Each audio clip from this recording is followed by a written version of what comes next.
श्रीमान राघव चटाजी।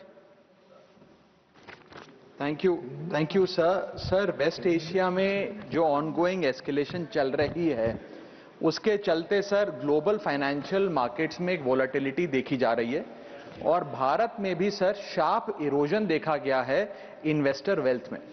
सर ये इंडिया का क्राइसिस नहीं है, इंडिया इस कॉन्फ्लिक्ट का हिस्सा नहीं है, भारत के इकोनॉमिक फंडामेंटल्स अभी भी स्ट्रांग है, लेकिन फिर भी इस जियोपॉलिटिकल ग्लोबल शॉक के चलते हमारी अर्थव्यवस्था और खास तौर पे भारत का बाजार इंडियन स्टॉक मार्केट को एक शॉक लगा है। सर मैं बताना चाहूंगा कि 28 फरवरी जब पहली बार ये युद्ध शुरू हुआ, पहला एक्ट ऑफ अग्रेशन किया गया, तब से लेकर 23 फरवरी दैट इज यस्टरडे लगभग 48 लाख करोड़ रुपीस भारत के इन्वेस्टर्स के इरोड हो गए, मार्केट से गायब हो गए, शून्य हो गए। एफपीआईज ने 52,000 करोड़ रुपए 1 मार्च से लेकर 15 मार्च के भीतर भारतीय बाजार से निकाल लिया, रुपया 94 पहुंच गया। ये तमाम चीजें एक रूटीन करेक्शन नहीं है सर, ये कॉन्फ्लिक्ट ड्रिवन शॉक है। मेरी चिंता है सर कि भारत में लगभग 13.5 करोड़ इन्वेस्टर्स हैं जो लगभग 21 करोड़ डीमैट अकाउंट्स के माध्यम से निवेश करते हैं, और खास तौर पे इस वर्ग में SIP investor, first time retail participant, salaried middle class और रिटायरीज जो लॉन्ग टर्म सेविंग्स के लिए निवेश करते हैं, उनकी चिंता है जो मैं सदन में व्यक्त करना चाहता हूं। सर वेस्ट एशिया की जो जंग है वो हमारी जंग नहीं है, लेकिन उसके शॉक भारतीय बाजार में देखे गए।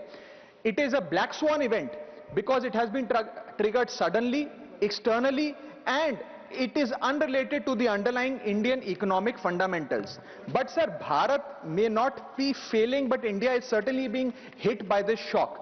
और मेरा सरकार से ये अनुरोध रहेगा that the government, when they encourage citizens to enter the global markets or the capital markets in particular, the government cannot disappear when external shocks hit the household wealth. इसीलिए मैं अनुरोध करता हूं कि कुछ रिलीफ भारत के इन्वेस्टर को सरकार द्वारा दिया जाए। पहला रिलीफ जो हो सकता है सर वो ये है कि रिटेल इन्वेस्टर को टारगेटेड रिलीफ दिया जाए।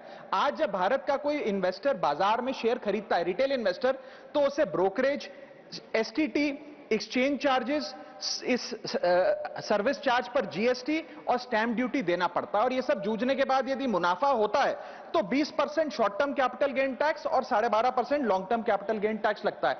अगर कोई लिमिटेड ट्रांजैक्शन कॉस्ट पे रिलीफ सरकार दे तो इन्वेस्टर सेंटिमेंट बूस्ट हो सकता है। I am not asking for market populism sir, I am asking for targeted investor protection.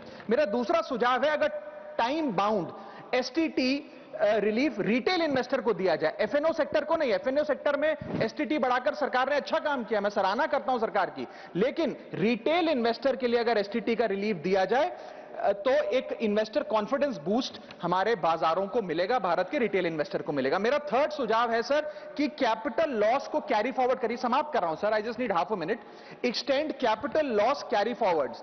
आज भारत का इनकम टैक्स जो लॉसेज होते हैं बाजार में, उन्हें 8 साल तक कैरी फॉरवर्ड करने की अनुमति देता है, इसे बढ़ाकर 12 से 15 किया जाए इस क्राइसिस विंडो में जो लॉस बुक हो रहा है। Sir I am just finishing sir, special crisis period tax treatment, one time relaxation for retail taxpayer for this notified stress period. And sir, finally my suggestion is कि low friction rebalancing अगर portfolio में mutual fund investor करता है, मान लीजिए वो equity से date fund की ओर जाना चाहता है इस सेबी नोटिफाइड स्ट्रेस पीरियड में, तो उसे इसकी अनुमति मिलनी चाहिए with very limited expense ratio. And lastly, the government must emphasise on strong public communication. हमारा बाजार, आरबीआई, सेबी, एक्सचेंजेस, वित्त मंत्रालय भारत की मैक्रो स्टेबिलिटी और एनर्जी प्रिपेयर्डनेस पे जनता से बात करें। In conclusion, permit me to say that India's fundamentals are strong.